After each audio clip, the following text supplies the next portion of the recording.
Hallelujah. First കൊരിന്ത്യർ ലേഖനം 2-ാം അധ്യായത്തിന്റെ ഒന്നുകൂടി വായിച്ചു.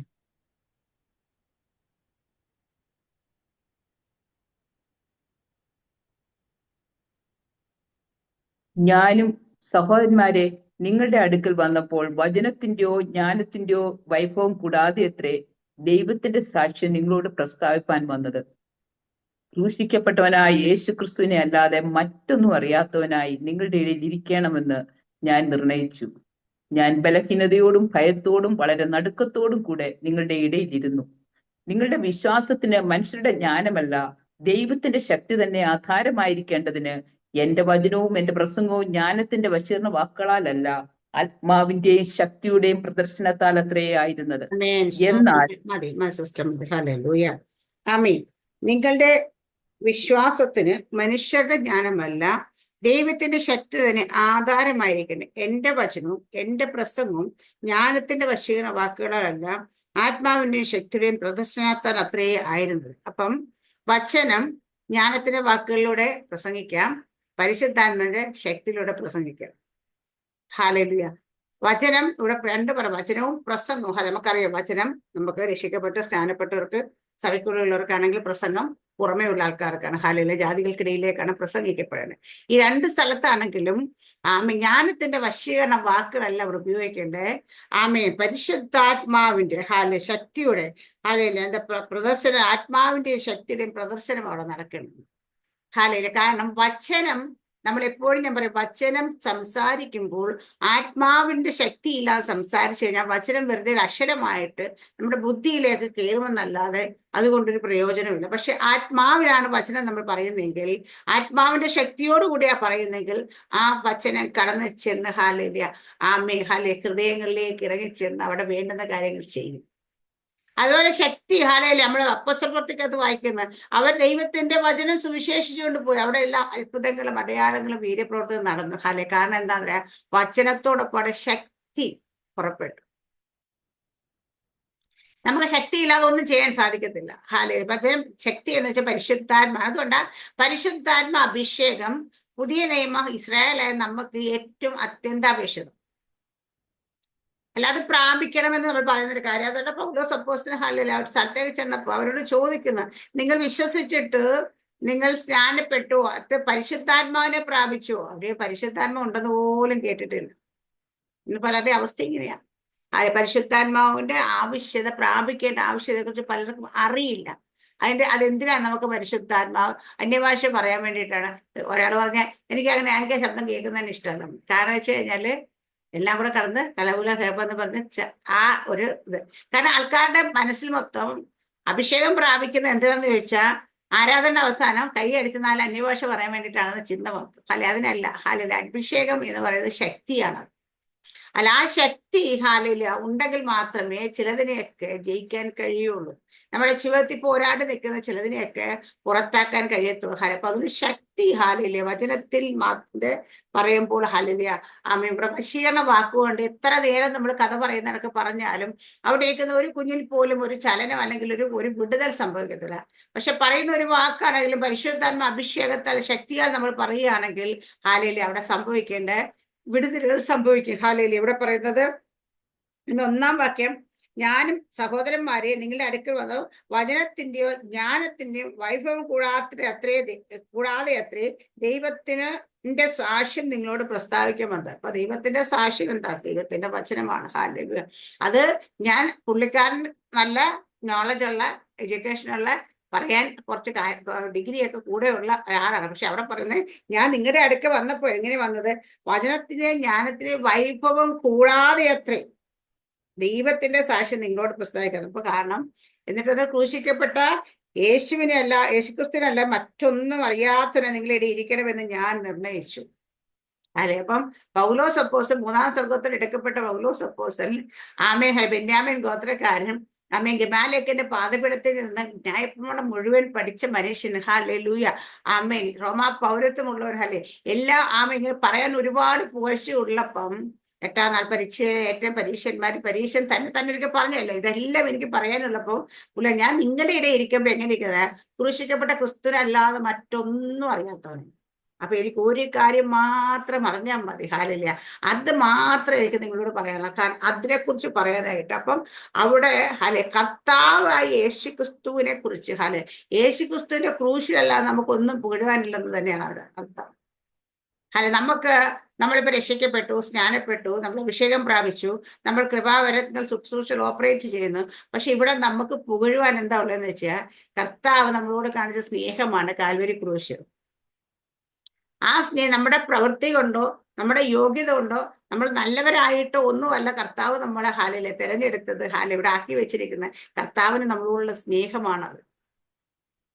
ഇന്നലെ ഞാൻ ഇവിടുന്ന് ചർച്ചിലേക്ക് വണ്ടി ഓടിച്ചിട്ടുണ്ട്. അപ്പൊ ഞാനൊരു സുഹൃത്തിനോട് ഇങ്ങനെ സംസാരിക്കുന്നത്, ഇങ്ങനെ വചനത്തെ കുറിച്ച് കാര്യങ്ങളൊക്കെ പറഞ്ഞു പോയി. അപ്പൊ ഞാൻ പറഞ്ഞു, ഞാൻ എപ്പോഴും മനസ്സിലാക്കേണ്ടത് കർത്താവിനോട് ഭയങ്കര സ്നേഹമാണ്. കാരണം അതുകൊണ്ടാണ് പലപ്പോഴും നമ്മൾ മനസ്സിൽ നിന്ന് കർത്താവ് ഇതിന് എന്ത് യോഗ്യത. പിന്നെ അതുമല്ല, ഈ സ്നേഹം ഇത്രത്തോളം സ്നേഹം ഉണ്ടെന്ന് അറിയുമ്പോൾ നമുക്ക് റെസ്പോൺസിബിലിറ്റി കൂടുക. മനസ്സിലാകുന്നുണ്ട്. അപ്പൊ ഈ സ്നേഹം അത് ഞാൻ ഒരുപാട് സമയങ്ങൾ ഞാനത് അനുഭവിച്ചറിഞ്ഞിട്ടുണ്ട്. കാരണം വെച്ചാൽ നമുക്കൊരു സങ്കടം വന്നാൽ ആരും നമ്മളെ മനസ്സിലാക്കത്തില്ലെങ്കിലും നമ്മുടെ ഹൃദയം ഒന്ന് വിങ്ങി ഒരു തുള്ളി കണ്ണുനീരൊന്ന് പൊടിഞ്ഞു കഴിഞ്ഞാൽ അവിടെ ദൈവം ആ സ്പോട്ടിൽ പ്രവർത്തിക്കുന്നതൊക്കെ ഞാൻ കണ്ടിട്ടുണ്ട്. കാരണം ഞാൻ അങ്ങനെ ഇരുന്ന് ദൈവസേന ഇത് കരയുക പ്രാർത്ഥിക്കുക ചെയ്യാറില്ല. അങ്ങനത്തെ കാര്യങ്ങൾ നമ്മുടെ ആവശ്യത്തിന് വേണ്ടി ഇരുന്നും ബലം. പിന്നെ വല്ലപ്പോഴും അങ്ങനെ എന്തെങ്കിലും കാര്യങ്ങൾ മോളുടെ കാര്യത്തിന് വേണ്ടി മാത്രം നമ്മളങ്ങനെ ദൈവസന്നിധിയിൽ എളുപ്പം ഇങ്ങനെ ഇതാകും. പക്ഷെ അവിടെയൊക്കെ ഞാൻ കണ്ടിട്ട് ആ ദൈവത്തിന്റെ സ്നേഹം നമ്മൾ വന്ന് പൊതിയുന്നതും പണ്ടേ പറഞ്ഞിട്ടില്ല. അനുഭവം രക്ഷിക്കപ്പെട്ട് സ്നാനപ്പെട്ട സമയത്തൊക്കെ എന്താ പറയാ, നല്ല സുഗന്ധം വന്ന് റൂമിൽ നിറയുന്നത്, മഞ്ഞ് വന്ന് നിറയുന്നതൊക്കെ ഞാൻ അനുഭവിച്ചത് ദൈവസ്നേഹം. അപ്പൊ അവിടെയൊക്കെ നമ്മൾ അതിനകത്തേക്ക് ഇരിക്കുമ്പോൾ നമ്മൾ അനുഭവിച്ചറിയുന്ന ഒരു എന്താ പറയാ, ഭയങ്കര നമ്മുടെ ഒരു എന്താ പറയാ, ഈ കോഴിയൊക്കെ കുഞ്ഞുങ്ങളെ ചെറുകടിയിലേക്കൊക്കെ മറച്ചു പിടിക്കുന്ന പോലെ സ്നേഹം ഉണ്ടല്ലോ. ഹല്ലേലൂയ. അതുപോലെ ഭയങ്കര പ്രൊട്ടക്ഷൻ സ്നേഹമൊക്കെ. അപ്പൊ ഇത് പല തവണ നമ്മൾ പലപ്പോഴും പല സാഹചര്യങ്ങൾ നമ്മൾ അതിനെ ഭയങ്കരമായിട്ട് ഫീൽ ചെയ്തിട്ടുണ്ട് നമ്മൾ ആ സ്നേഹം. അപ്പൊ ഇത് പറയുമ്പോൾ തന്നെ എനിക്ക് ഭയങ്കര നമുക്ക് എന്താ പറയാ, ഉള്ളിൽ നിന്ന് കണ്ണൊക്കെ നിറയും. കാരണം വെച്ചാൽ ആ സ്നേഹത്തെ നമ്മൾ ഒരുപാട് അനുഭവിച്ചറിഞ്ഞിട്ടുണ്ട്. അപ്പൊ നമുക്ക് എന്താ ഈ സ്നേഹം നമ്മളെ പൗലോസ് പറഞ്ഞ കണക്ക് മറ്റുള്ള പുകഴ്ചയൊക്കെ എടുക്കാനായിട്ട് നമ്മളെ അനുവദിക്കത്തില്ല. കാരണം കർത്താവിന്റെ സ്നേഹമാണ്. ഇപ്പൊ പറഞ്ഞു കാലൊരു ക്രൂശ് അല്ലാതെ എനിക്ക് പുകഴുവാനൊന്നുമില്ലെന്ന് പറയുമ്പം നമ്മൾ പലപ്പോഴും ചിന്തിക്കും, കർത്താവെ എന്ത് യോഗ്യത, നമുക്ക് എന്ത് യോഗ്യത. ഇത് പറഞ്ഞ പോലെ ഞാനും എന്റെ കുടുംബം എന്തുള്ളൂ എന്ന് ചോദിക്കുന്ന രീതിയിലേക്ക് അവിടെ ഞാൻ ഇന്നലെ പറഞ്ഞ ദാവീദിനെ ദൈവം സ്നേഹിച്ചത് ദാവീദിന്റെ കുടുംബത്തിന്റെ അവസ്ഥയൊക്കെ നമ്മൾ പലപ്പോഴും പ്രസംഗത്തിലൊക്കെ കേട്ടെങ്കിലും, പക്ഷെ നമ്മൾ അതൊന്ന് അനുഭവത്തിൽ കൂടെ പോയിട്ടുള്ളവർക്ക് അതിന്റെ തീവ്രത എത്രയെന്ന് അറിയാൻ പറ്റും. കാരണം ഒരു കുടുംബത്തിൽ 8 മക്കൾ, 8 എല്ലാ കുടുംബത്തിലും ഏറ്റവും ഇളയവനെ ഏറ്റവും കൂടുതൽ ലാളിക്കുകയും സ്നേഹിക്കുകയും ചെയ്യും മാതാപിതാക്കന്മാരല്ലേ. പക്ഷെ ഈ 8-മനായവൻ അവൻ ശമൂവേൽ അവിടെ ചെന്നിട്ട് ചോദിക്കുന്നു, നിന്റെ പുത്രന്മാരെല്ലാം വരുത്തുക ഹല്ലേലൂയ എന്ന് പറയുമ്പം 7 വിളിച്ച് നിരത്ത് നിർത്തിയേക്കുക. ഒരുത്തൻ കാട്ടിലും കണ്ടെന്നിട്ട് പറയുന്ന പോലുമില്ല, വിളിച്ചു നിരത്തത്. അപ്പൊ ദൈവം പക്ഷെ ഇവനല്ല 7 നിരസിക്കുമ്പോൾ ശമൂവേൽ വീണ്ടും ചോദിക്കുന്നു, നിനക്ക് ഇത്രയും പുത്രന്മാരെ ഉള്ളൂ? ഒരെണ്ണത്തൊരുത്തൻ കൂടെ ഉണ്ട്, അതൊക്കെ കാട്ടില്ല, ആടിനെ മേയ്ക്കാൻ പോയേക്കുവാ. ഞാൻ എന്ത് ഇമ്പോർട്ടൻസ് ആ കുഞ്ഞിനോട് കൊടുത്തിരുന്ന് നിങ്ങൾ ആലോചിച്ചിട്ടുണ്ട്?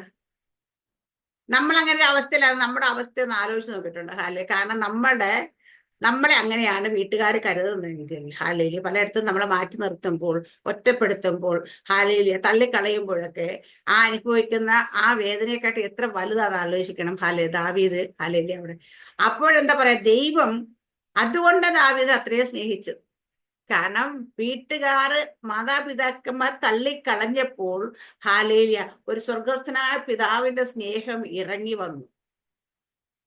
ഹല്ലേലൂയ.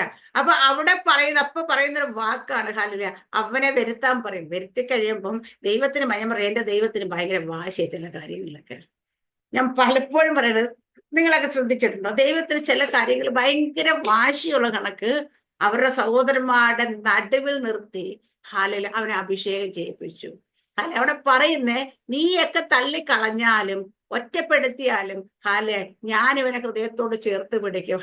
ഇവൻ എന്റേതാന്ന് പറയുന്ന ഒരു അനുഭവമാണ് ദാവീദിന്റെ ജീവിതത്തിൽ സംഭവിച്ചത്. അതുപോലെ നമ്മുടെയൊക്കെ ജീവിതത്തിൽ ചിലപ്പോഴൊക്കെ നമുക്കറിയാം, നമ്മുടെയൊക്കെ വീട്ടുകാര് അത്ര വലിയ വിലയൊന്നും കാണാതെ പ്രത്യേകിച്ച് അവള് വിശ്വാസത്തിലേക്ക് വന്ന സമയത്തൊക്കെ തുടങ്ങിയിട്ടും ഒറ്റപ്പെടുത്തി മാറ്റി നിർത്തി പല ഫങ്ഷൻസിലും നമ്മൾ വിളിക്കാതെ അല്ലെങ്കിൽ നമ്മൾ എന്താ പറയാ, അവരുടെ കാര്യങ്ങളിലൊന്നും കൂട്ടാതെയൊക്കെ മാറ്റം ഹാലെ ദൈവം പറയും, സാരമില്ല, ഞാൻ നിന്നെ അധികമായിട്ട് ചേർത്ത് നിർത്തും. ദൈവത്തിന്റെ സ്നേഹമാണ് അത്. ഹാലെ അവിടെ പൗലോസും നമുക്കറിയാം, കർത്താവുമായിട്ട് എൻകൗണ്ടർ ഉണ്ടായപ്പോൾ ജഡരക്തങ്ങളോട് ആലോചന ചോദിക്കാനൊന്നും പോയില്ല. അവിടെ എഴുതിയേക്കുന്നത് അങ്ങനെയാ. വീട്ടിൽ പോയി ഞാൻ ആലോചന ചോദിക്കട്ടെ, ഞാൻ വരണോന്ന് ചോദിക്കട്ടെ എന്നല്ല.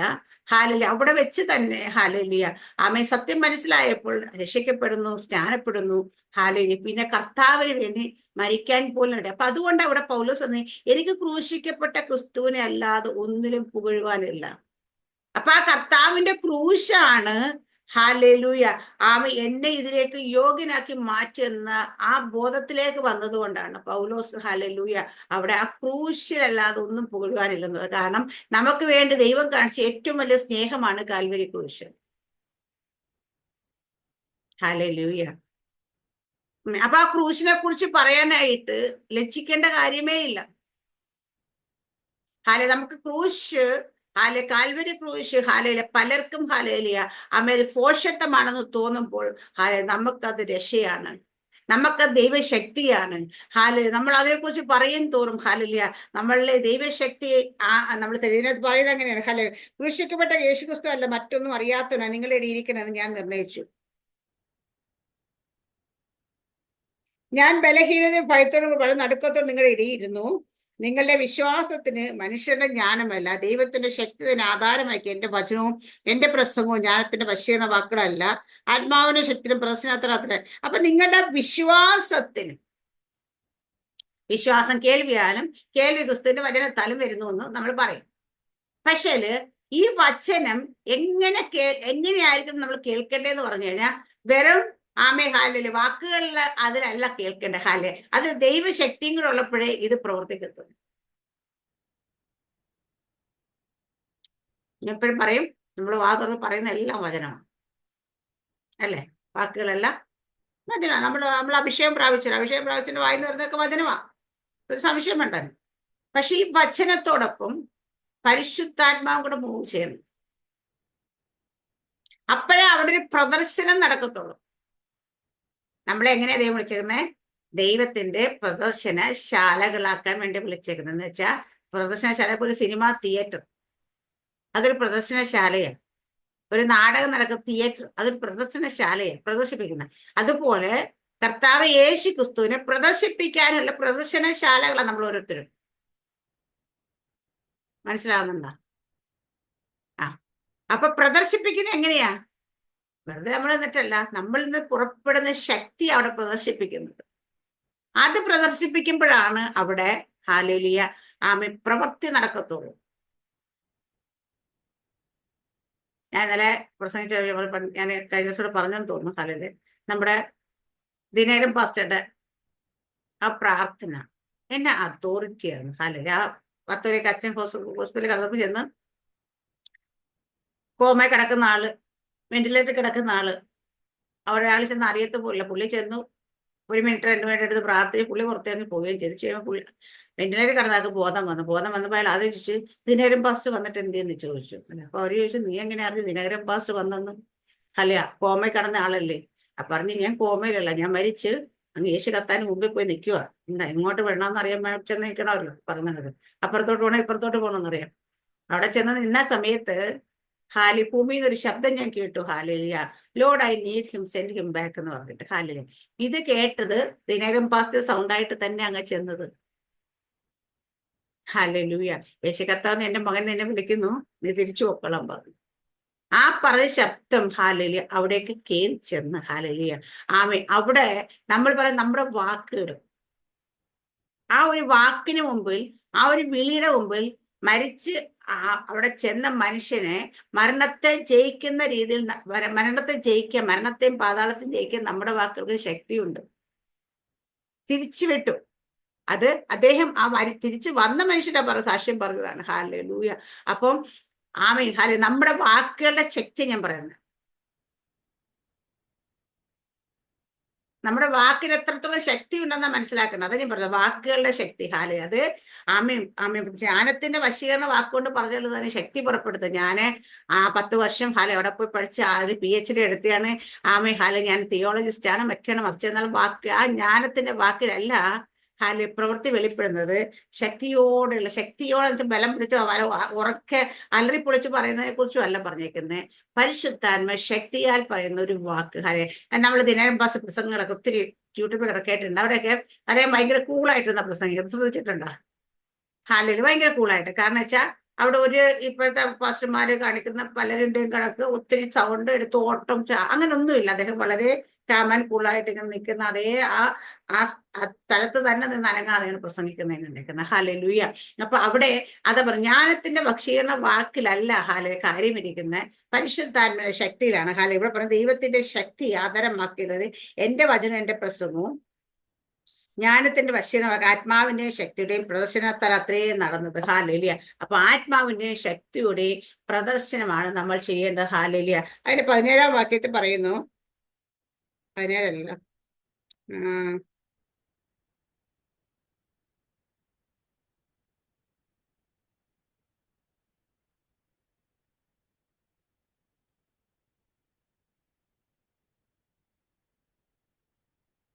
2-ാം അധ്യായത്തിന്റെ 1-ാം വാക്യം വായിച്ചു നമ്മൾ. 1:17 പറയുന്നത്,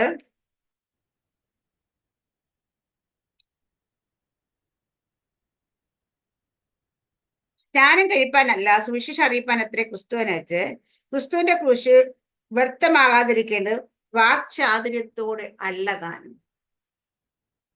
ഹല്ലേലൂയ. എന്താ?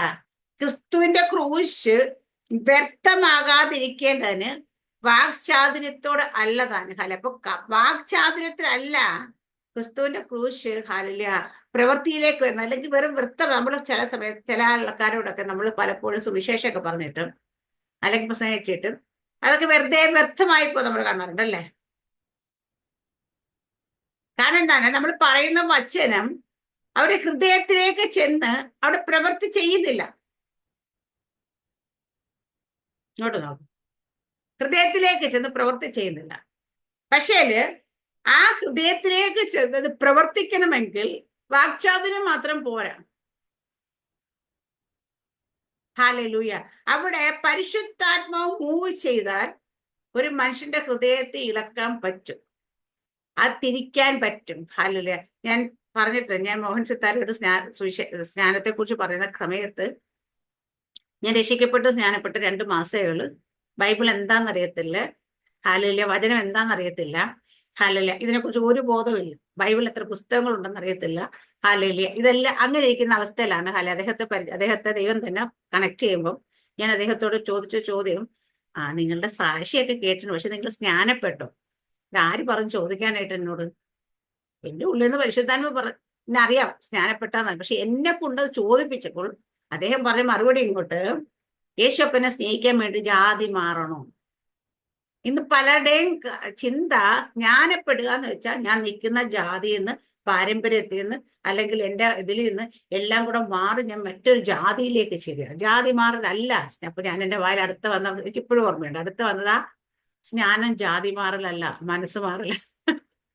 ഹല്ലേലൂയ. എന്ന് വെച്ചാൽ പിശാചിന്റെ കയ്യിലായിരുന്നേനെ, ഇരുട്ടിന്റെ അധികാരത്തിലായിരുന്ന മനസ്സിനെ എടുത്ത് നമ്മൾ ദൈവത്തിന്റെ കയ്യിലേക്ക് കൊടുക്കുക. നമ്മുടെ മാനസാന്തരപ്പെട്ട് മനസ്സ് പുതുക്കി രൂപാന്തരപ്പെടുന്നതാണ് മാനസാന്തരമാണ് വരുന്നത്, മനസ്സ് മാറ്റമാണ് വരുന്നത് വന്നിട്ട്.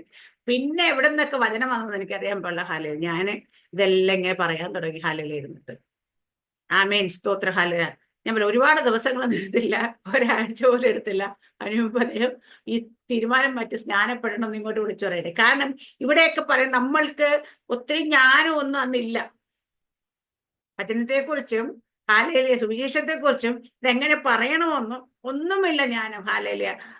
അവിടെ പക്ഷെ നമ്മൾ പറഞ്ഞ വാക്കുകൾ അതവരുടെ ഹൃദയത്തിൽ എവിടെയൊക്കെ തൊട്ട് അവരെ രൂപാന്തരപ്പെടുത്തിയപ്പോൾ അവരിങ്ങോട്ട്, അന്ന് ഞാൻ പറഞ്ഞ എനിക്ക് തോന്നുന്നു, ഞാൻ സ്നാനപ്പെട്ടതിന് ശേഷം എൻ്റെ ചർച്ചിൽ നടന്ന ആദ്യത്തെ 5 സ്നാനത്തിൽ 3 പേരും ഞാൻ സുവിശേഷം പറഞ്ഞവരായിരുന്നു. ആദ്യം 5 സ്നാനം നടക്കുന്നതിനകത്ത് പിന്നെ ഇവിടെ അങ്ങനെ അങ്ങനെ ആ സമയത്തൊക്കെ നമ്മൾ ആരോട് പറഞ്ഞാലും അവരുടെ ഉള്ളിലേക്ക് ദൈവം, ഞാൻ പറയാം, ആരോട് പറഞ്ഞാലും ഞാൻ പറയത്തില്ല, നമ്മുടെ വീട്ടുകാരുടെ ഒക്കെ പറഞ്ഞ അവരെ ചെവിയിൽ നിന്നും കയറിയിട്ടില്ല. പക്ഷേങ്കില് ദൈവം കണ്ടിട്ടുള്ളവരോട് നമ്മൾ പറയുമ്പോൾ പരിശുദ്ധാത്മാവ് സംസാരിക്കാൻ തുടങ്ങുമായിരുന്നു. അത് അവരുടെ ഹൃദയത്തെ. അപ്പൊ ഞാൻ പറയാം, നമ്മൾ പറയുമ്പോൾ നമ്മുടെ വീട്ടിൽ, ഇപ്പൊ ഞാൻ പറയാം, സാറാമ്മ സിസ്റ്റർ ജോലിയാൻ്റെ ഒക്കെ കോശങ്ങളോട് ചിലപ്പോൾ പറയുമ്പം അല്ലെ ജോംസങ്ങളോട് പറയുമ്പോൾ മൈൻഡ് ചെയ്യത്തില്ല. പക്ഷേങ്കില് പുറത്തുനിന്നുള്ള ഒരാൾ വന്നിട്ട് അവരുടെ ഹൃദയത്തെ തൊടുന്ന രീതിയിൽ പറയാൻ പറ്റുമെങ്കിൽ അവരെ ഹൃദയത്തിലേക്ക് ആ ജ്ഞാനത്തിന്റെ വാക്കല്ല, അവരുടെ പരിശുദ്ധാത്മ ശക്തിയും കൂടെ കയറിയിട്ട് ഹാലയിലെ ആമെ പ്രവർത്തിക്കുമെങ്കിൽ അവർ തിരിഞ്ഞു വരും. പക്ഷെ എന്താ പ്രശ്നം എന്നറിയാ, ഇവരുടെയൊക്കെ പ്രശ്നം ഞാൻ പറയാ, പ്രാർത്ഥിക്കാനായിട്ട് വന്ന് ഇരുന്ന് തരത്തില്ല, പറയാനായിട്ട് ഇരുന്ന് തരത്തില്ല. അവരൊക്കെ ഓടി ഒളിക്കുന്ന കൂട്ടത്തിലാണ്. എനിക്ക് ഇപ്പോഴും ഓർമ്മയുണ്ട്, തലവശമായിട്ട് ഞാൻ പ്രാർത്ഥിക്കാൻ ജെയിംസെങ്കിലും പിടിച്ചു നിർത്തി. ഞാൻ പ്രാർത്ഥന കണ്ടുകൊണ്ടപ്പോ ആളുടങ്ങില്ല, ആളിപ്പോ ഫസ്റ്റ് ഫ്ലോറിലെത്തി. അല്ലേ? കാരണം എന്താ വെച്ചാൽ അപ്പൊ പിശാച് പറയും ഇവിടെ നിൽക്കരുത്, നിന്ന് കഴിഞ്ഞാൽ എന്താന്ന് വെച്ച് കഴിഞ്ഞാല് പിശാചിനറിയാൻ നമ്മൾ പിടിച്ചോണ്ട് പോരും. ഹാലയില് അപ്പൊ അതുകൊണ്ട് നിർത്തത്തില്ല. ഹാലയിൽ എനിക്കറിയാം കോശങ്ങളിൽ പ്രാവശ്യം അപ്പൊ പ്രാർത്ഥിക്കാൻ വന്നില്ല റൂമിലെ. കഴിഞ്ഞ പ്രാവശ്യം വന്നപ്പോ വന്നത് പയ്യൻ നിന്ന് സൈഡിൽ മാറി. പക്ഷേ എന്താ വെച്ചാ അവരെ നിർത്തത്തില്ല, കാരണം പിശാചിനറിയാം ഹാലേലിയ നിർത്തിയാൽ ഹാലേലിയ ഇവരെ നമ്മള് ജ്ഞാനത്തിന് വശീകരണമാക്കുന്നതല്ല, പക്ഷെ പരിശുദ്ധ ശക്തി പുറപ്പെട്ടു കഴിഞ്ഞാൽ അവരിൽ മാറ്റം വരുമെന്നുള്ളത്. ഹാലേലിയ. അപ്പൊ നമ്മള് ഓരോ സ്ഥലത്തേക്ക് ഓരോ കുടുംബത്തിലുള്ളവരെ അറിയാം, അവിടെ ഇരിക്കുന്ന ഓരോരുത്തരെ അറിയാം. നമ്മുടെ ഫിലിപ്പച്ചായൻ എല്ലാ കക്ഷികളും ഇതാണ്. പ്രാർത്ഥനയ്ക്ക് നിൽക്കാൻ ബുദ്ധിമുട്ടാണ് അവർക്ക്. കാരണം എന്ന് വെച്ച് കഴിഞ്ഞാല് അവിടെ അവർക്കറിയില്ലെങ്കിൽ അവർ ഉള്ളിലിരിക്കുന്ന സാധനത്തിനറിയാം. ശക്തി പുറപ്പെട്ടാൽ ഇവരെ പുറത്തു കൊണ്ടുവരുന്ന കാര്യം. ഇവിടെ ഇവിടെ നമ്മൾ വായിച്ചത് അതുകൊണ്ട് എന്താ പറയാ, ഇവിടെ പറഞ്ഞിരിക്കുന്ന 17 പറഞ്ഞ ക്രൂശിന്റെ വചനാർത്ഥം അർത്ഥം നശിച്ചു പോകുന്നവർക്ക് പോഷത്വവും രക്ഷിക്കപ്പെടുന്ന നമുക്ക് ദൈവശക്തിയുമാകുന്നു. ഹാലിയ. അപ്പൊ ക്രൂശിന്റെ വചനം നശിച്ചു പോകുന്നവർക്ക് പോഷത്വമാണെങ്കിൽ രക്ഷിക്കപ്പെടുന്നവർക്ക് അത് ദൈവശക്തിയാ. 2:13 പറയുന്ന ഞങ്ങൾ ഞാൻ ഉപദേശിച്ച വചനങ്ങളാലല്ല ആത്മാവ് ഉപദേശിച്ച വചനങ്ങളെ തന്നെ പ്രസ്താവിച്ചുകൊണ്ട് ആത്മീകന്മാർക്ക് ആത്മീയമായി തെളിയിക്കും. അപ്പം മനുഷ്യർ ഉപദേശിക്കുന്ന പോലല്ല, ഹല്ലേലൂയ, മനുഷ്യ ജ്ഞാനങ്ങൾ ഉപദേശിച്ച വചനങ്ങളല്ല, ആത്മാവ് ഉപദേശിക്കുന്ന വചനങ്ങളാൽ തന്നെ പ്രസ്താവിച്ചുകൊണ്ട് ആത്മീയന്മാർക്ക് ആത്മീയമായി തെളിയിക്കുന്നു. അപ്പൊ ആത്മീയന്മാരുടെ ഇടയിൽ ആത്മീയമായി തെളിയിക്കാൻ മാനുഷ്യമായ വചനമല്ല വേണ്ടേ, ആത്മാവ് ഉപദേശിക്കുന്ന വചനങ്ങൾ തന്നെ വേണം. ഹല്ലേലൂയ. അപ്പൊ ഇവിടെ എല്ലാം പൗലോസ് പറയുന്നത് ഞങ്ങൾ പറയുന്ന വചനം ഞങ്ങളുടെ പ്രസംഗം ഇതൊന്നും മാനുഷ്യ ജ്ഞാനത്തിലോ മാനുഷ്യ ബുദ്ധിയിലല്ല ചെയ്യേണ്ടത്. അടുത്ത 4:20 പറയുന്നു, ദൈവരാജ്യം വചനത്തിലല്ല ശക്തിയിലത്രേ ആകുന്നു. അപ്പൊ നമ്മൾ ദൈവരാജ്യത്തിൽ നിൽക്കുമ്പോൾ വചനം വളരെ ഇമ്പോർട്ടന്റ് ആണ് നമുക്ക്. പക്ഷെ വചനം എന്താ പറയാ, വചനത്തിലല്ല ശക്തിയിൽ എത്ര, വചനം ഇല്ലാതെ ശക്തി പ്രദർശിപ്പിക്കണം എന്നല്ല, വചനം ശക്തിയോട് കൂടി ആയിരിക്കണം. മനസ്സിലായോ? എന്ന് വെച്ചാ ന്യായപ്രമാണത്തിന് അക്ഷരം പഠിച്ചു വെച്ചത് കൊണ്ട്, കൽപ്പനകൾ പഠിച്ച് തലയിൽ വെച്ചതുകൊണ്ട് കാര്യമില്ല. ഹല്ലേലൂയ. അത് പ്രസംഗിച്ചുകൊണ്ട് കാര്യമില്ല. പക്ഷെ ഇവിടെ ദൈവത്തിന്റെ വചനം ശക്തിയോടുകൂടി എന്നിട്ട് പരിശുദ്ധാത്മ അഭിഷേകത്തോടുകൂടി പറയുമ്പോഴാണ് അതിന്റെ പ്രവൃത്തി നടക്കുന്നത്. അതാ പറഞ്ഞേ ദൈവരാജ്യം. ഇപ്പൊ നമ്മൾ ദൈവരാജ്യത്തിൽ നിൽക്കുമ്പോൾ ഈ ലോകരാജ്യത്തിൽ തന്നെ നമ്മളായിരിക്കുന്ന ദൈവരാജ്യത്തിലാണ്. ഈ ദൈവരാജ്യത്തിൽ സകല പ്രവൃത്തിയും നടക്കേണ്ടുന്നത് പരിശുദ്ധാത്മാവിന്റെ ശക്തിയിലായിരിക്കണമെന്നാണ്. എന്നാൽ മാത്രമേ ദൈവരാജ്യം നിലനിൽക്കത്തുള്ളൂ. ഇല്ലെങ്കിൽ എന്താ ദൈവരാജ്യം പല ആൾക്കാരും ഇന്നലെ ഞങ്ങളിങ്ങോട്ട് ഞാൻ ചർച്ചയിൽ നിന്ന് വരുമ്പം അടുത്തുള്ള 2 പേരും സഹോദരിമാരുണ്ട്, അവർ ചിലപ്പോൾ എൻ്റെ കാറിക്ക്. അപ്പൊ എൻ്റെ അടുത്ത് ഒരു സഹോദരി പറയായിരുന്നു, ഞാൻ ജീവിക്കുന്ന ഈ പരിസരത്തുള്ള മിക്കവാറും എല്ലാ ഫാമിലിയിലാണ്, ഹിന്ദു ഫാമിലീസാ, അവരെല്ലാം കൂട്ടത്തോട് സ്നാനപ്പെട്ട ആൾക്കാരായിരുന്നു. അപ്പൊ നമുക്കൊന്നും അറിയത്തില്ല. അപ്പൊ സ്നാനപ്പെട്ടവരായിരുന്നു പലരും. എന്നിട്ട് ഹല്ലേലൂയ. അപ്പൊ ഇവിടെ നമ്മുടെ ഒരു പഞ്ചായത്ത് മെമ്പർ ഉണ്ടായിരുന്നു. പുള്ളിയൊക്കെ അവസാനം ഇവരെയൊക്കെ വിളിച്ച് ഭയങ്കരമായിട്ട് പ്രശ്നങ്ങൾ ഉണ്ടാക്കി. കാരണം ഇവർ നിന്ന വിശ്വാസത്തിൽ വിട്ടുപോയി, അവർക്ക് ശാഖയിൽ നിന്ന് വിട്ടും അങ്ങനെ ചെയ്യങ്ങനെ എന്ന് പറഞ്ഞ് ഭയങ്കര ഭീഷണിപ്പെടുത്തി പ്രശ്നങ്ങളൊക്കെ ഉണ്ടാക്കി പല ആൾക്കാരും പിന്തിരിഞ്ഞു പോയി.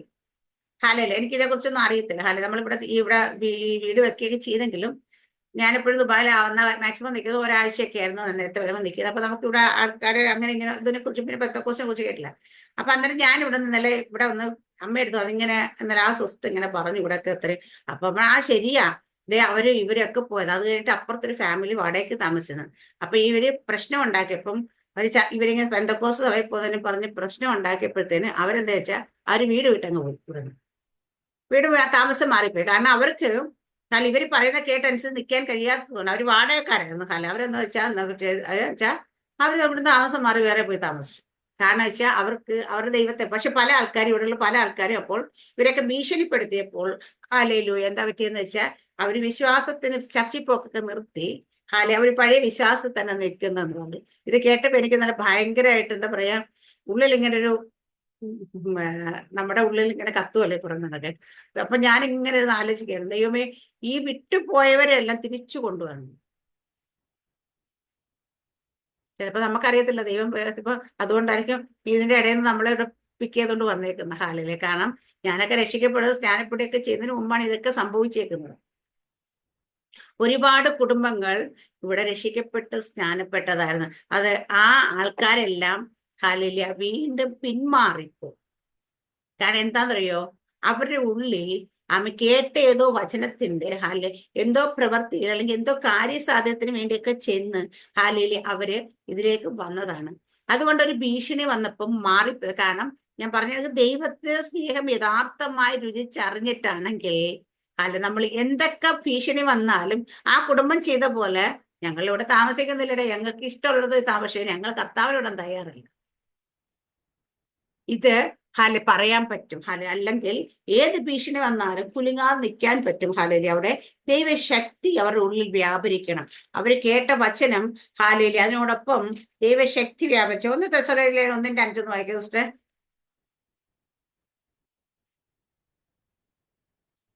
ഞാനാണ്ട് ഈ ബൈബിൾ ഇങ്ങനെ മറിഞ്ഞു എടുത്ത് വെക്കും. 1 തെസ്സലോനിക്കർ 1:5. ഞങ്ങളുടെ സുവിശേഷം വചനമായി മാത്രമല്ല ശക്തിയോടും പരിശുദ്ധാത്മാവോടും ബഹുനിശ്ചയത്തോടു കൂടെയായിരുന്നു നിങ്ങളുടെ അടുക്കൽ വന്നത്. നിങ്ങളുടെ നിമിത്തം ഞങ്ങൾ നിങ്ങളുടെ ഇടയിൽ എങ്ങനെ പെരുമാറിയിരുന്നു എന്ന് അറിയുന്നുവല്ലോ. ആമേൻ, സ്തോത്രം. അപ്പം ഞങ്ങളുടെ സുവിശേഷം വചനമായി മാത്രമല്ല ശക്തിയോടും പരിശുദ്ധാത്മാവോടും ബഹുനിശ്ചയത്തോടും കൂടെ ആയിരുന്നു നിങ്ങളുടെ അടുക്കൽ വന്നത്. ശക്തി, പരിശുദ്ധാത്മാവ്, ബഹുനിശ്ചയം. അപ്പൊ ശക്തിയും പരിശുദ്ധാത്മാവും രണ്ടാണോ? അല്ല. പക്ഷേല് ശക്തി പരിശുദ്ധാത്മാവും രണ്ടാന്ന് പറയാൻ പറ്റും. കാരണം രണ്ടെന്ന് വെച്ചാൽ പരിശുദ്ധാത്മാവ് 2 കാര്യം. ഒന്ന് എപ്പോഴും പറയും, പരിശുദ്ധാത്മാവ് നമ്മുടെ അകത്ത് വരും. ഹാലേലിയ. ആ പരിശുദ്ധാത്മാവ് എല്ലാവർക്കും യേശു കർത്താവ് എന്ന് പറയാൻ പറ്റത്തില്ല. ഈ പരിശുദ്ധാത്മാവ് സ്ഥിരമായ ആത്മാവ്, നിത്യാത്മാവ്, കാര്യസ്ഥനായ ആത്മാവ്, സുബോധത്തിന്റെ ആത്മാവ്, ഇത് നമ്മളിരിക്കുന്ന നമ്മളിലേക്ക് വരുന്ന ആത്മാവ്. ഇത് നമ്മളിലേക്ക് വന്നാൽ മാത്രമേ നമുക്ക് യേശു കർത്താവ് എന്ന് പറയാൻ പറ്റത്തുള്ളൂ. അടുത്തത് ശക്തിയോടുകൂടെ വരും. അല്ലെ, ശക്തി എന്ന് പറയുന്നത് ഹാലേലിയ, അത് നമ്മുടെ മേൽ വരും. അത് ദൈവത്തിന്റെ പ്രവർത്തിക്കായിട്ടുള്ള ആത്മാവാണ്. ആ ശക്തിയാണ് നമ്മൾ യുദ്ധം ചെയ്യുമ്പോൾ പിശാചിനെ അവന്റെ കൂട്ടാളിയെയും തോൽപ്പിക്കാൻ കഴിയുന്നത്, ജയിക്കാൻ കഴിയുന്നത്. അതാണ് ഞാൻ പറയുന്നത് നമ്മളെ അഭിഷേകം. അതാണ് അന്യഭാഷ അടയാളത്തോട് നമുക്ക് ലഭിക്കുന്നത്. അത് നമ്മൾ പ്രാപിച്ചെടുക്കണമെന്ന് പറയുന്നതിന്റെ കാരണം നമുക്കൊരു പോരാട്ടമുണ്ട്. ജഡരക്തങ്ങളോടല്ലത്, വാഴ്ചകളോടും അധികാരങ്ങളും അന്ധകാരത്തിന്റെ ഈ ലോകത്തിലെ അന്ധകാരത്തിന്റെ അധിപതികൾ, സ്വർലോകത്തിലെ ദുഷ്ടാത്മ സേനയോടും. അപ്പൊ ഇവരോടൊക്കെ യുദ്ധം ചെയ്യണമെങ്കിൽ ശക്തി വേണം.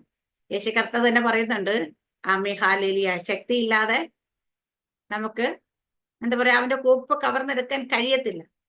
നമ്മുടെ മുമ്പിൽ നിൽക്കുന്ന പിശാജ്, ഞാൻ ചോദിക്കും, നമ്മൾ വെറും മനുഷ്യരായി നിൽക്കുമ്പോൾ പിശാജിനാണ് ശക്തി കൂടുതൽ. പക്ഷെ നമ്മൾ ശക്തി പ്രാപിച്ച, അഭിഷേകം പ്രാപിച്ച് ദൈവമക്കളായിട്ട് നിൽക്കുമ്പം നമുക്ക് തന്നെ ശക്തി, അതിനെ തോൽപ്പിക്കുന്ന ശക്തി. അപ്പൊ അതിന് വചനം പറയുമ്പോൾ ഇത് രണ്ടും പ്രദർശിപ്പിക്കണം. ഇത് രണ്ടും വേണം.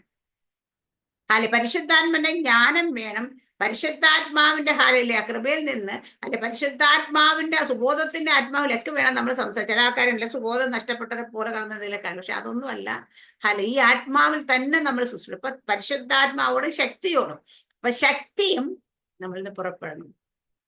ഞാൻ ഇന്നലെ വൈകിട്ട് ഇങ്ങനെ അഭിജിത്തിനോട് ഇങ്ങനെ സംസാരിച്ചു. ഞാൻ അഭിമാനോട് ഞാൻ പണ്ട് എൻ്റെ മേലുണ്ടായ ശക്തി ഇപ്പോൾ ഇല്ല എന്ന് എനിക്ക് തോന്നുന്നു. കാരണം വെച്ചാൽ പണ്ട് അപ്പുറം അയ്യോ ആന്റി ഇപ്പോഴും ആന്റി ഭയങ്കര ദൈവശക്തി ആന്റി സംസാരിക്കുമ്പോഴത്തൊക്കെ. പക്ഷേ ഞാൻ അതല്ല നമ്മളിൽ നിന്ന് പുറപ്പെടുന്ന ശക്തി ആരെങ്കിലൊക്കെ അനുഭവിച്ചറിഞ്ഞാൽ അതൊരു ശക്തിയാന്ന് എനിക്ക് തോന്നത്തില്ല. കാരണം വെച്ചാൽ അവിടെ നിൽക്കുന്ന 100 പേരുണ്ട്, 100 പേരിലും ഒരുപോലെ അത് അനുഭവിക്കുമ്പോഴാണ് നമ്മൾ ദൈവശക്തി പുറപ്പെടുന്നത്. എനിക്ക് എൻ്റെ ഹൃദയത്തിൽ ആഗ്രഹം അങ്ങനെ കാരണം വെച്ച് കഴിഞ്ഞാല് ഞാൻ കണ്ടിട്ടുണ്ട്, ടി ബി ജോഷിയുടെ മീറ്റിംഗ് ഞാൻ കണ്ടിട്ടുണ്ട്. ഞാൻ എന്നൊരു ലൈവ് കാണുന്ന മനുഷ്യനാണ്. അവിടെ ഏത് രോഗിയാകട്ടെ, അതിന് വീൽ ചെയറിലാണോ സ്ട്രെച്ചറിലാണോ അല്ലെങ്കിൽ എന്താ പറയാ അല്ലാതെ പുറമേ കാണാത്തതാണോ, രോഗിയായിട്ട് ഭൂതം പതിച്ച് ആരായിട്ട് അവിടെ ചെന്നാൽ അവരെല്ലാവരും സൗഖ്യമായിട്ട്, ആർക്കെങ്കിലുമൊക്കെ സൗഖ്യം കിട്ടി. നമ്മുടെയൊക്കെ ഇന്നത്തെ മീറ്റിങ്ങിൽ എന്താ, 10-100 പേരൊക്കെ വന്നിരിക്കുമ്പോൾ 2-3 പേർക്കൊക്കെ സുഖമായി പോകുന്നു. അത് തന്നെ വലിയ സംഭവമായിട്ട് ബുക്ക് പിടിച്ച് നടക്കുന്നു. അയ്യോ ഞാൻ പ്രാർത്ഥിപ്പിക്കുന്ന സംഭവിച്ചു, അങ്ങനെ സംഭവിച്ചു. ഞാൻ ചോദിക്കും, ദൈവശക്തി ഇറങ്ങിക്കഴിഞ്ഞാൽ എല്ലാവരും തൊടത്തില്ലേ? നമ്മളിരിക്കുന്ന റൂമിൽ ഇപ്പോ ഒരു വലിയൊരു വെളിച്ചം വന്നെന്ന് എല്ലാരും കാണത്തില്ലേ വെട്ടം? അതോ കുറച്ചുപേര് മാത്രമേ കാണത്തുള്ളൂ, ബാക്കിയുള്ളവരെ കണ്ണം കടച്ചുള്ളൂ? ഇല്ല, എല്ലാരും കാണും. അതുപോലെ ദൈവശക്തി ഇറങ്ങി എല്ലാരും തൊടണം. അപ്പോഴാണ് അതിന്റെ ഒരു പ്രദർശനം എന്നൊക്കെ പറയാൻ പറ്റത്തുള്ളൂ. ഒരു പ്രദർശനശാലയാണ് നമ്മളെന്ന് പറഞ്ഞു. നമ്മുടെ സിനിമ തിയേറ്റർ സിനിമ ഡിസ്പ്ലേ ചെയ്ത് കഴിഞ്ഞാൽ അവിടെ ഇരിക്കുന്ന എല്ലാരും കാണത്തില്ലേ? കണ്ണുള്ളവനെല്ലാം കാണും. അന്തനകത്ത് എല്ലാവർക്കും കാണാൻ പറ്റും അല്ലേ? അതോ കുറച്ചുപേര് മാത്രം കാണും, കുറച്ചുപേരെ മാത്രം കണ്ണ് അടച്ചു വെക്കുമോ? ഇല്ല, എല്ലാരും കാണും. ഇതുപോലെ ദൈവശക്തി നമ്മളിൽ പുറപ്പെടുമ്പോൾ ഇരിക്കുന്ന എല്ലാവരും അനുഭവിക്കുമ്പോഴേ അതിനൊരു പൂർണ്ണത വരുത്തുള്ളൂ. എല്ലാവരും നമ്മൾ ശുശ്രൂഷിക്കുമ്പോൾ അവിടെ ഇരിക്കുന്ന എല്ലാവരുടെയും രോഗം സൗഖ്യം വിട്ടുമാറിക്കഴിഞ്ഞാൽ ഹാലേലിയ, അതൊക്കെയാണ് ശരിക്കും ദൈവപ്രവൃത്തി എന്ന് നമുക്ക്. അല്ലെങ്കിൽ അവിടെ പൊട്ടിത്തെറിച്ചെങ്കിൽ അവിടെ ഒന്ന് ഇവിടെ ഒന്നെന്ന് പറയുമ്പോഴത്തേന് അതിലൊന്നും വലിയ നമ്മളൊന്നും ആയിട്ടില്ല എന്നാൽ കാണിക്കുന്നത്. അതിനൊന്നും ആരും എടുത്തോണ്ട് വലിയ പൊങ്ങാൻ പുകഴാൻ നിൽക്കേണ്ട കാര്യമില്ല ഹാലേലിയ. പക്ഷെ ദൈവശക്തി, പക്ഷെ അന്ന് പുറപ്പെട്ട ശക്തി ഹാലേലിയ, അവിടെ നിൽക്കുന്നവരെല്ലാം തൊടുവായിരുന്നു. എല്ലാം തെറിച്ചു ദൂരെ പോകുന്നു ഹാലേലിയ. അപ്പൊ ഇത് ഹാലേലിയ ഇപ്പോൾ അനുഭവിക്കാൻ പറ്റാത്തതുകൊണ്ട്, അത് പ്രദർശിപ്പിക്കാൻ പറ്റാത്തതുകൊണ്ട്, പുറത്ത് വരാത്തതുകൊണ്ട് നമ്മുടെ ഉള്ളിൽ എവിടെയോ ഒരു പിടുത്തമുണ്ട് ഹാലേലിയ. എന്താന്ന് വെച്ചാൽ അത് ഇപ്പോഴില്ലല്ലോ എന്ന് തോന്നലുണ്ട് ഹാലേലിയ. പക്ഷെ അത് വരും, അത് പോയി കർത്താവിനെ പല പ്രാവശ്യം വയ്ക്കും, അത് പോയിട്ടില്ല എന്നെനിക്ക് അറിവ് ദൈവം തന്നിട്ടുണ്ട്. പക്ഷെ അത് പ്രദർശിപ്പിക്കാനായിട്ടുണ്ടാവില്ല ചിലപ്പോൾ, അതുകൊണ്ടായിരിക്കും. എനിവേ എന്തെങ്കിലും പോട്ടെ. അപ്പൊ ഇവിടെ പറയുന്ന പൗലോസ് പറയുന്നത് അല്ലേ, അപ്പൊ ക്രൂശ് ഇവിടെ സ്നാനം കഴിപ്പാനല്ല, സുവിശേഷം അറിയിപ്പാനത്തെ ക്രിസ്തു തന്നെ അയച്ചത്. അപ്പം നമ്മളെ ഓരോരുത്തരും തിരഞ്ഞെടുത്തതിന്റെ ഉദ്ദേശം എവിടെയെങ്കിലും പോയി ഒരു സഭയും വെച്ച് അവിടെ നിന്ന് സ്നാനപ്പെടുത്തി കിട്ടുന്ന വിശ്വാസ സ്തോത്ര കാഴ്ചയും പഠിച്ചിരിക്കാനുള്ളതല്ല പൗലോസിന്റെ വിളിയെക്കുറിച്ച് പൗലോസ് പറയുന്നത്. സുവിശേഷം അറിയിപ്പാൻ അത്രേ എന്നെ അയച്ചത്. അപ്പൊ സുവിശേഷം അറിയിക്കണമെങ്കിൽ ചുമ്മാ പോയിട്ട് സുവിശേഷം പറഞ്ഞാൽ പോരെ, കുറച്ച് വചനം കാണാതെ പഠിച്ചിട്ടോ വചനത്തിന്റെ കുറച്ച് ഹാലേലിയ തിയറി പഠിച്ചു വെച്ചോണ്ടോ പോയിട്ട് കാര്യമില്ല. സുവിശേഷം അറിയിക്കുക ഇവാഞ്ചലിസ്റ്റുകൾക്ക് എപ്പോഴും ദൈവത്തിന്റെ കൃപാവര ശുശ്രൂഷകൾ എന്ന് വെച്ചാൽ ദൈവത്തിന്റെ ശക്തി വേണം. ഞാൻ നിങ്ങളോടൊക്കെ പറഞ്ഞു, ഞാൻ പണ്ട് ദേവദാസ് എന്നോട് ചോദിച്ചു, മിനിസിസ്റ്റർക്ക് ഏത് കൃപാവര ഏറ്റവും ഇഷ്ടം എന്ന് ചോദിച്ചു. ഹാലേലൂയ, എനിക്ക് കൃപാവര ഏതുണ്ടെന്ന് എത്ര ഉണ്ടെന്ന് പോലും അറിയത്തില്ല. ഞാൻ പറഞ്ഞു ആത്മാക്കളെ നേടുന്ന കൃപാവര എനിക്ക് ഏറ്റവും ഇഷ്ടം എന്ന് പറഞ്ഞു. ഹാലേലൂയ, അപ്പൊ ആത്മാക്കളെ നേടുന്ന കൃപാവരം വേണമെങ്കിൽ ഹാലേലൂയ. അപ്പൊ അങ്ങനെ കൃപാവരമായിട്ട് എഴുതപ്പെട്ടിട്ടില്ല. പക്ഷേ ആത്മാക്കളെ നേടണമെങ്കിൽ എല്ലാ കൃപാവരങ്ങളും ഓപ്പറേറ്റ് ചെയ്യാൻ പഠിക്കണം. മനസ്സിലായോ? വേണ്ടേ? നമ്മളൊരാളെ ചിലപ്പം അയാളോട് പറഞ്ഞൊരു പ്രവചനമായിരിക്കും അയാളെ പെട്ടെന്ന് ക്രിസ്തുവിലോട്ട് അടുപ്പിക്കുന്നത്. മറ്റൊരാൾക്കൊരു രോഗസൗഖ്യമായിരിക്കും ക്രിസ്തുവിലോട്ട് അടുപ്പിക്കുന്നത്. മറ്റൊരാൾക്ക് ചിലപ്പോൾ ഒരു ഭൂതം വിട്ടുമാറുന്നതായിരിക്കും അയാളെ ഇതിലോട്ട് അടുപ്പിക്കുന്നത്. മറ്റൊരാൾക്ക് നമ്മൾ പറയുന്ന ജ്ഞാനത്തിന്റെ ഹാലേലി ആമയും വചനം പറയുമ്പോഴായിരിക്കും ഹാലേലി അത് നമ്മളെ ജ്ഞാനത്തോടുകൂടി അത് അവരുടെ ഹൃദയത്തെ തൊടുന്ന രീതിയിൽ പറയുമ്പോൾ ചില ആൾക്കാര് ഹാലേലി ഈ അന്യഭാഷ പലവിധ ഭാഷകളുടെ വ്യാഖ്യാനം ഇതൊക്കെ പറയുമ്പോൾ ചിലപ്പം ആ പറയുന്ന കാര്യങ്ങൾ ട്രാൻസ്ലേറ്റ് ചെയ്യും. ഞാൻ ഒരിക്കലും ഓർക്കുന്നുണ്ട്, നമ്മുടെ ദുബായിൽ വെച്ചിട്ട് ഷാർജയിൽ വെച്ചിട്ട് പാസ്റ്റർ ഒരു ആഫ്രിക്കന് വേണ്ടി പ്രാർത്ഥിക്കും. പുള്ളി അന്യഭാഷ പ്രാർത്ഥിക്കും. ഈ കേൾക്കുന്ന ആഫ്രിക്കൻ കരഞ്ഞു വിളിച്ച് കമർന്ന് വീണ് കരയുന്നു, അവിടെ കിടന്നു ഭയങ്കരമായിട്ട് നിലവിളിക്കുന്നു, മുട്ടുമ്പോ നിൽക്കുന്ന കമിഴ്ന്ന് വീഴുന്നു, ഇതൊക്കെ നടക്കുക. പുള്ളി അവിടെ നിന്ന് അന്യഭാഷ സംസാരിച്ചുകൊണ്ടിരിക്കും. ഹാലേലൂയ. കാരണം എന്താ വെച്ചാ ദൈവദാസൻ അറിയത്തില്ല, ദൈവദാസൻ പറയുന്ന അന്യഭാഷ ഇവന്റെ ഭാഷയാണ്. അവന്റെ ഭാഷയിൽ അവൻ ചെയ്ത പാപത്തെക്കുറിച്ചും അവൻ ചെയ്ത കാര്യങ്ങളെല്ലാം ദൈവാത്മാവ് അവനോട് പറയുക. ഇതൊക്കെ കേട്ട് ഇവൻ കരഞ്ഞു വിളിച്ച് മുട്ടുമ്പോ തകർന്നു വീഴുന്നതൊക്കെ ചെയ്യാം. അവസാനം അവന്റെ കാര്യം ബോധമായി, ഞാൻ ചെയ്ത കംപ്ലീറ്റ് കുരുത്തക്കേട് എന്റെ ദൈവം കണ്ടിട്ടുണ്ട്, ദൈവം എന്താ സംസാരിക്കുന്നത്. പക്ഷെ എന്നാ ഈ പറയുന്ന ദൈവദാസൻ അത് മനസ്സിലാക്കരുത്, ദൈവത്തിന് നിർബന്ധം. കാരണം എന്ന് വെച്ച് കഴിഞ്ഞാല് മറ്റുള്ളവന്റെ പാവം ദൈവം നമ്മളോട് വെളിപ്പെടുത്തത്തില്ല, മാക്സിമം ദൈവം അത് വെളിപ്പെടുത്തത്തില്ല. പിന്നെ തീരെ പറഞ്ഞിട്ട് കേൾക്കാത്തവരെ മാത്രമേ വെളിപ്പെടുത്തത്തുള്ളൂ. ഹല്ലേലൂയ. അപ്പൊ ഇവിടെ അന്നേരം തന്നെ അവന് കരഞ്ഞ് വിളിച്ചേൽപ്പിച്ചിട്ട് അവിടുത്തെ ഹല്ലേലൂയ മംസാർ ബീച്ചിൽ പോയി സ്നാനപ്പെടുകയും ചെയ്ത് അച്ഛൻ ഹാലേലൂയ. കാരണം വെച്ച് കഴിഞ്ഞാല് എന്താ ഇവിടെ സംഭവിച്ചത്, നമുക്ക് ഭാഷയൊന്നും പ്രശ്നം. പക്ഷെ അവിടെ ഭാഷ പലവിധ ഭാഷകളുടെ വ്യാഖ്യാനം എന്നുള്ള സാധനമാണ് അവിടെ ആ ഒരു കൃപാവരമാണ് അവിടെ ഓപ്പറേറ്റ് ചെയ്തത്. മനസ്സിലായി? അപ്പൊ ഇതുപോലെ നമ്മൾ ഏത് രീതിയിലാണ് ദൈവം എടുക്കുന്നത് അറിയത്തില്ല. ഒരാളുടെ അമ്മയെ മാനസാന്തരപ്പെടുത്തി അവനെ ക്രിസ്തുവിലേക്കുണ്ട്. അതുകൊണ്ടാണ് ഞാൻ പറഞ്ഞത് അമ്മേ എവാഞ്ചലിസ്റ്റുകളായിട്ടുള്ളവർക്ക് ഹാലേലിയ വെറുതെ പോയിട്ട് ആമേ സുവിശേഷം പറഞ്ഞതല്ല, അവർ ദൈവശക്തിയോടുകൂടി പറയുകയാണെങ്കിൽ ഭയങ്കര എഫക്റ്റ് ഉണ്ടാകും ഹാലേലിയ. അതുകൊണ്ട് ശക്തി ഇല്ലാതെ ആരും പോകണ്ട. അത് ഹാലേലിയ. അപ്പൊ അവിടെ പറയാം, ജ്ഞാനികളുടെ ജ്ഞാനം ഞാൻ നശിപ്പിക്കുകയും ബുദ്ധിമാന്മാരുടെ ബുദ്ധി ദുർബലമാക്കുകയും ചെയ്യും എന്ന് എഴുതിയിരിക്കുന്നുവല്ലോ. അപ്പൊ നമ്മുടെ മുമ്പിൽ ഇരിക്കുന്നത് ഹാലേലിയ അവർക്ക് ലോകത്തിന്റെ വലിയ ജ്ഞാനമുണ്ടെങ്കിലും ഹാലേലിയ ദൈവത്തിന്റെ ജ്ഞാനത്തിന് മുമ്പിൽ ഹാലേലിയ അതൊക്കെ ഭയങ്കര ദുർബലമായി പോകും. ഹാലേലൂയ. ഇവിടെ നമ്മൾ വായിച്ച വചനത്തിലേക്ക് തന്നെ നമുക്ക് റോമാലയം 15:19 പറയുന്നുണ്ട്.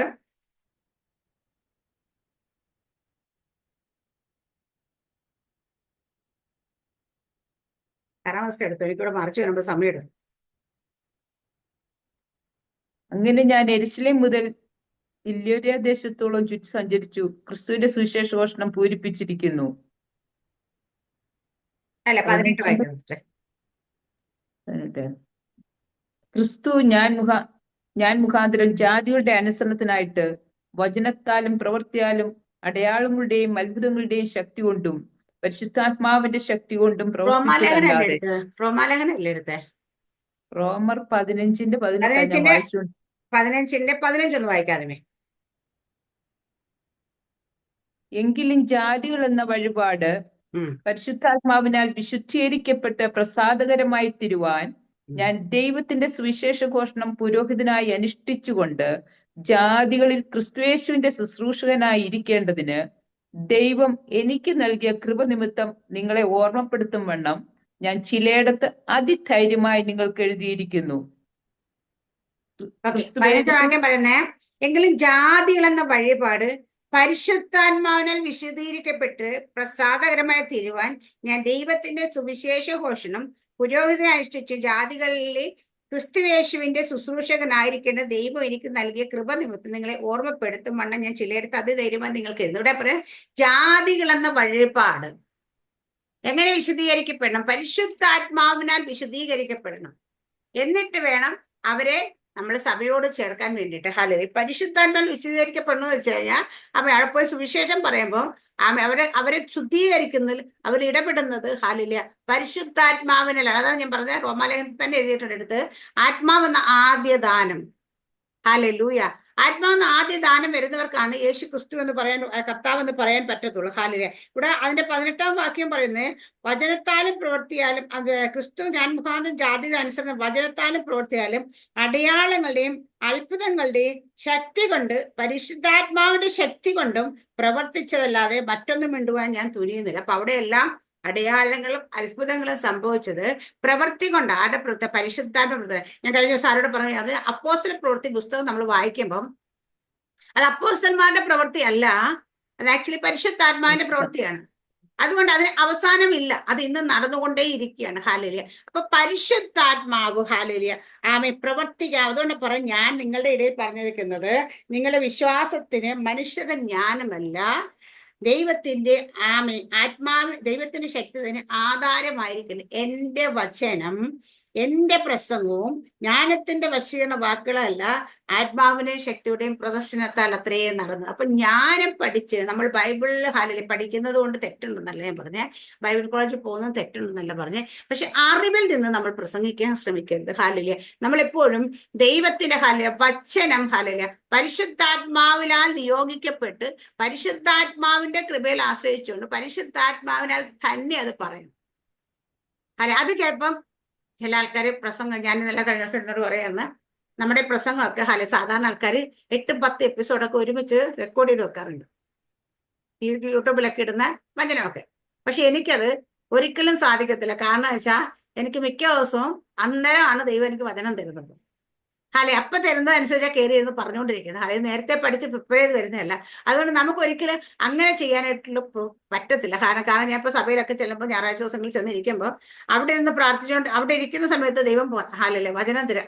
അതും എടുത്തോണ്ടായിരിക്കും ഞാൻ അവിടെ കയറി നിൽക്കുന്നത്. അതും എടുത്തോണ്ട് നിന്ന് കഴിഞ്ഞാൽ എനിക്കറിയാം, വായിക്കുമ്പോൾ തന്നെ അതിൽ നിന്ന് അങ്ങോട്ട് സംസാരിക്കാൻ തുടങ്ങാൻ തന്നെ ദൈവശക്തി ഇറങ്ങുന്ന അറിയാൻ പറ്റും. കാരണം എന്താ വെച്ച് കഴിഞ്ഞാൽ അവിടെ ഇരിക്കുന്ന ആൾക്കാരിലൊക്കെ അത് നന്നായിട്ട് എഫക്ട് ചെയ്യുന്നതിന്റെ കാര്യം എന്ന് വെച്ചാൽ അതിന്റെ കൂടെ അല്ലെ ഞാൻ ആ സഭയിൽ പറഞ്ഞു, അല്ലെ കുറച്ച് ദിവസങ്ങളായിട്ട് ഇപ്പൊ അവർക്ക് ഞായറാഴ്ച ദിവസങ്ങളിൽ ഞാൻ ചെന്ന് ശുശ്രൂഷിക്കുന്നുണ്ട്. അല്ലെ ഞാൻ പറഞ്ഞു ചിലപ്പോൾ ഈ ആഴ്ചയും കൂടെ ഞാൻ കാണത്തില്ല, ഇപ്പൊ അടുത്ത ആഴ്ച ചിലപ്പോൾ ഞാൻ ഉണ്ടാകത്തില്ല. അല്ലില്ല, ഞാൻ തിരിച്ചു പോകും. അപ്പൊ എന്റെ ഒരു ആത്മനിയോഗത്തിൽ ഞാനത് പറഞ്ഞു, തിരിച്ചു പോകും. അവിടുന്ന് കുറെ പേര് മിനി സിസ്റ്റർ പോകത്തില്ല, മിനി സിസ്റ്റർ പോകണ്ട. അല്ലല്ലേ, കാരണം അവിടെ അടുത്താൾ പറയുന്നത് പത്രോസ് യേശു കർത്താവ് ക്രൂശിക്കാനൊക്കെ പോകുന്നത്, അയ്യോ നിനക്കത് ഭയക്കില്ല, നീ പോകണ്ടെന്ന് പറഞ്ഞതുപോലെ ഇപ്പൊ ഇവിടെ. ഹല്ലേലൂയ, കുറച്ച് പേര് അവരുടെ ആ മാനുഷ്യമായ ബുദ്ധിയിലാണ് ഇത് പറഞ്ഞത്, മനസ്സിലായി. അപ്പൊ ഞാൻ വിചാരിച്ചു കർത്താവ് ഇത് പറഞ്ഞത് ഭാര്യയായ കാരണം വെച്ച് കഴിഞ്ഞാല്, എന്നിട്ട് ഒരു ബ്രദർ ഞാനിങ്ങോട്ട് പോരുമ്പോ എന്നെ പിടിച്ചു വന്നിട്ട് സിസ്റ്റർ പോകത്തില്ല. അപ്പൊ ഞാൻ പറയാം, ഞാൻ യേശുവിന്റെ നാമത്തിൽ സകലതും ക്യാൻസൽ ആയി പോയിട്ട് പറഞ്ഞതൊക്കെ. അല്ലല്ലേ, അപ്പൊ ഇത് എന്താ അങ്ങനെ വന്നതെന്ന് വെച്ചാൽ അവർക്ക് അല്ലല്ലേ, അവരുടെ ഒരു ശരിക്കും പറഞ്ഞാൽ പത്രോസ് എന്തുകൊണ്ടാ പറഞ്ഞ യേശുവിനോട്, കാരണം പത്രോസിന് യേശുവിനുള്ള സ്നേഹം കൊണ്ടങ്ങ് പറഞ്ഞത്. അയ്യോ നിനക്കത് വഹിക്കാൻ പാടില്ല. പക്ഷെ ഇതൊക്കെ ദൈവ നിയോഗമാണെന്ന് മനസ്സിലാക്കാനുള്ള ജ്ഞാനം അവരിലില്ലാത്തതുകൊണ്ട് ആ മാനുഷ്യ ബുദ്ധിയിൽ സംസാരിക്കുന്ന ഹാലല്ലേ.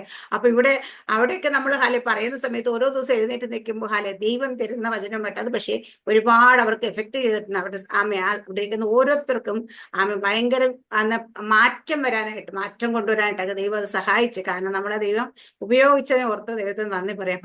പക്ഷേ ഇവിടെ പറഞ്ഞത് ഞാൻ പറഞ്ഞ അത് നമ്മൾ ചില സ്ഥലങ്ങളിലൊക്കെ സ്നേഹം കൂടുമ്പോൾ ചില പ്രശ്നങ്ങളും വരും. അതുകൊണ്ട് ഞാൻ വന്നത്. അപ്പൊ അതുകൊണ്ട് നമ്മൾ പറഞ്ഞ് ചെന്ന് ജ്ഞാനം ഉപയോഗിച്ച് കുറച്ച് പ്രസംഗിച്ചാലൊന്നും മനുഷ്യരുടെ ഹൃദയത്തെ തൊടുവാൻ പറ്റത്തില്ല. മനുഷ്യരുടെ ഹൃദയത്തെ തൊടണമെങ്കിൽ അത് പരിശുദ്ധാത്മ ശക്തി തന്നെയാണ്. അതുകൊണ്ട് പരിശുദ്ധാത്മ ശക്തി നിങ്ങൾ ഓരോ ദിവസവും തികഞ്ഞവനെന്നോ നിറഞ്ഞവനെന്നോ തോന്നൽ നിങ്ങൾക്ക് വരരുത്. ഇത് പോരാ, ഇത് പോരാ, ഇത് പോരാന്ന് പറയാം. ഒരു ദാഹത്തോടു കൂടി മാക്സിമം നിങ്ങൾക്ക് എവിടെയൊക്കെ ഇരിക്കുമ്പോൾ പരിശുദ്ധാത്മ അഭിഷേകത്തെ ജ്വലിപ്പിക്കാൻ പറ്റുന്നുവോ, അതിനെ കത്തിക്കാൻ പറ്റുന്നുവോ അതിനെ കത്തിക്കണം. ലഭിക്കാത്തവർക്ക് അതിനുവേണ്ടി തീഷ്ണമായി ആഗ്രഹിക്കണം. നിങ്ങളുടെ വാഞ്ചയാണ് ദൈവം നിറയ്ക്കുന്നത്. ഞാൻ പറയാം, പരിശുദ്ധാത്മാ അഭിഷേകം എന്ന് പറഞ്ഞാൽ നമ്മൾ പല ആൾക്കാരും പറഞ്ഞിട്ട് രക്ഷിക്കപ്പെട്ട് സ്നാനപ്പെട്ട് 3 വർഷമായി, 5 വർഷമായി, 10 വർഷമായി, 15 വർഷമായി, 25 വർഷമായി, പക്ഷെ ഇന്നും ലഭിക്കാത്ത ആൾക്കാരുണ്ട്. അത് ലഭിക്കാത്ത ഉണ്ടെങ്കിൽ നമ്മളത് നമ്മളുടെ എന്താണോ കുറവെന്ന് കണ്ടെത്തി അതിന് തടസ്സം എന്താന്ന് ആരോട് ചോദിക്കണം വെച്ചാൽ ദൈവത്തോട് ചോദിക്കണം. ദൈവമേ എനിക്കിത് വേണം, എന്റെ ഹൃദയത്തിൽ ഭയങ്കര ആഗ്രഹം, ഞാനത്. പക്ഷെ പല ആൾക്കാരും അത് ഞാൻ പ്രാപിച്ചിട്ടേ എഴുന്നേൽക്കത്തോളം എന്ന് പറയും, നിർബന്ധം പിടിച്ച് ദൈവസന്നിധി ഇരുന്നിട്ടുണ്ടെങ്കിൽ അവർ പ്രാപിച്ചിട്ടേ എഴുന്നേറ്റിട്ടുള്ളൂ. ഒത്തിരി പേരുടെ സാക്ഷ്യം ഞാൻ കേട്ടിട്ടുണ്ട്. ഒറ്റയ്ക്ക് അത് ദൈവദാസന്മാരൊന്നും കഴിപ്പില്ലാതെ ഒറ്റ നമ്മുടെ സുനിയായിക്കാട്ട് ഫസ്റ്റ് പറഞ്ഞ വീട്ടിൽ വന്ന് കുത്തിയിരുന്ന് പ്രാർത്ഥിച്ച് പ്രാപിച്ചിട്ടാണ്. രാമച്ചൻ ബസ് രാമച്ചൻ ബസ് എല്ലാവർക്കും കിട്ടി, എനിക്ക് മാത്രം കിട്ടി. ഞാൻ റൂം അടച്ചിരുന്ന് കരയാനും പ്രാർത്ഥിക്കാനും തുടങ്ങി. അവസാനം ഒരു ശക്തി വന്നിട്ട് അടിച്ചു തെറിച്ച് ദൂരെ പോയി വീണപ്പോൾ അവിടെ കിടന്നുകൊണ്ട് പ്രവചിക്കാൻ തുടങ്ങിയത്. ആ പ്രവചനം ഇന്നും തീർന്നിട്ടില്ല. അപ്പൊ അതുപോലെ നമ്മൾ ഒറ്റയ്ക്ക് തീരുമാനിച്ചാൽ മതി എനിക്കിത് പ്രാപിക്കണം. കാരണം അതിന്റെ ആഗ്രഹം വേണം. നമ്മുടെ ഉള്ളിൽ തീഷ്ണമായ ആഗ്രഹം വന്നാൽ നമ്മൾ വേറെ ആരും കൈവെക്കേണ്ട, വേറെ ആരും നമ്മുടെ കൂടെ പ്രാർത്ഥിക്കേണ്ട. നമ്മൾ ഒറ്റയ്ക്കിരുന്ന് പ്രാർത്ഥിച്ചാൽ ഇത് നമ്മുടെ മേലിൽ ഇറങ്ങി വരും. കാരണം ഇത് സ്വർഗത്തിലെ ദൈവത്തിൽ നിന്ന് വരുന്ന ഒരു ദൈവദാസനെയും കുടുംബസ്വത്തല്ല, ഒരു ദൈവദാസനെയും കൈവെപ്പിനാലല്ല ഇത് വരേണ്ടുന്നത്. ഇത് സ്വർഗത്തിലെ പിതാവ് നമുക്ക് തരുന്ന ആമേൻ. നമ്മൾ പറയും ഗിഫ്റ്റ് ആണ്, അല്ലെങ്കിൽ ബർത്ത്ഡേ ഗിഫ്റ്റ് ആണെന്ന് പറയും. നമ്മൾ സ്നാനപ്പെട്ട് നമുക്ക് തരുന്ന സമ്മാനമാണ് ഇത്. ഇത് നമ്മൾ വാങ്ങിച്ചെടുക്കണം. അത് വാങ്ങിച്ചെടുത്ത് അതിനെ വീണ്ടും നമ്മൾ അതിനെ ജ്വലിപ്പിക്കണം. അതിന് ഓരോ ദിവസവും ഇത് വർദ്ധിക്കണം. ഇത് എത്രത്തോളം വർദ്ധിക്കുവോ അത്രത്തോളം നിങ്ങൾ നിങ്ങൾക്ക് ദൈവരാജ്യത്തിന്റെ പ്രയോജനപ്പെടാൻ പറ്റും. നിങ്ങളുടെ ജീവിതത്തിൽ വരുന്ന പ്രശ്നങ്ങളെ നിങ്ങൾക്ക് കൈകാര്യം ചെയ്യാൻ പറ്റും. വീട്ടിൽ പാമ്പ് കയറിയ തന്നെയെ അടിച്ച് പുറത്തിറക്കാൻ പറ്റും. അല്ലെ പൂച്ച കയറിയ പട്ടി കയറിയ അവിടെ ഇരുന്നോട്ടെ, പിന്നെ എപ്പോഴെങ്കിലും പൊക്കോട്ടെ എന്നല്ല, നമ്മളോടാകുന്ന രീതി. ഇപ്പൊ നമ്മളൊരു ചെറിയ സാധനമൊക്കെ കയറിയ നമ്മൾ തന്നെ ഓടിച്ചുവിടല്ലേ. പക്ഷേ നമുക്ക് ഓടിക്കാൻ പറ്റാത്തത് നമ്മൾ ആൾക്കാരെ വിളിച്ചിട്ട് ഓടിച്ചിടും. പക്ഷേ ദൈവശക്തി ഇതുപോലെ തന്നെയാണ്. നിങ്ങളുള്ള ദൈവശക്തി ചെറിയ ചെറിയ പ്രശ്നങ്ങൾ നിങ്ങൾ കൈകാര്യം ചെയ്യാൻ തുടങ്ങിക്കഴിഞ്ഞാൽ വലിയ വലിയ പ്രശ്നങ്ങൾ കൈകാര്യം ചെയ്യാൻ പറ്റില്ല. നിങ്ങൾ പുറത്ത് ദൈവദാസന്മാരെ വിളിക്കും. പക്ഷെ നിങ്ങൾ ആ ദൈവദാസന്മാരിൽ ഇരിക്കുന്ന ആത്മശക്തി നമ്മുടെ ആത്മശക്തി ഒന്ന് തന്നെ അത് മനസ്സിലാക്കിയ അതിനെ നിങ്ങൾ പ്രാപിച്ചെടുക്കാൻ തുടങ്ങിക്കഴിഞ്ഞാൽ അത് വാഞ്ചിച്ച് അതുപോലെ ആയ പറഞ്ഞാൽ നിങ്ങൾ നിങ്ങളുടെ വീട്ടിലെ പ്രശ്നങ്ങൾ സോൾവ് ചെയ്യുന്നല്ല, മറ്റുള്ളവരുടെ വിഷയങ്ങളും കൂടെ നിങ്ങൾ കൈകാര്യം ചെയ്യുന്ന കാര്യം. അതിനുവേണ്ടി ആഗ്രഹിക്കുക, വാഞ്ചയും വേണം. വാഞ്ച തീഷ്ണമായ ആഗ്രഹമാണ്. എനിക്കിത് കിട്ടിയേ ഞാൻ അടങ്ങത്തുള്ളൂ. കൊച്ചുങ്ങളൊക്കെ കണ്ടില്ലേ വാശി പിടിക്കുക ചിലപ്പോഴൊക്കെ, എനിക്കിത് കിട്ടി അടങ്ങത്തുള്ളൂ എന്ന് പറയുന്നത് കണക്ക് അത് കിട്ടാൻ വേണ്ടിയിട്ട് വാശി പിടിച്ച് ദൈവത്തിനെ കരയണേ കരയാം, വീണേ വീഴാം. അങ്ങനെ നമ്മൾ പ്രാപിച്ചെടുക്കുക, ഓരോ ദിവസം വർദ്ധിപ്പിക്കുക. അപ്പൊ വചനത്തിന്റെ വശീകരണ വാക്കുകൊണ്ടൊന്നും ആരെയും തൊടാൻ നമുക്ക് പറ്റത്തില്ല. പരിശുദ്ധാത്മ ശക്തി വേണം. ആ ശക്തിയുടെ പ്രശ്നങ്ങളായി നിങ്ങൾ എല്ലാവരും മാറട്ടെ. ഈ വചനത്തെ എല്ലാവരും അനുഗ്രഹിക്കുമാറാകട്ടെ. ആമേൻ. സ്തോത്രം. God bless you.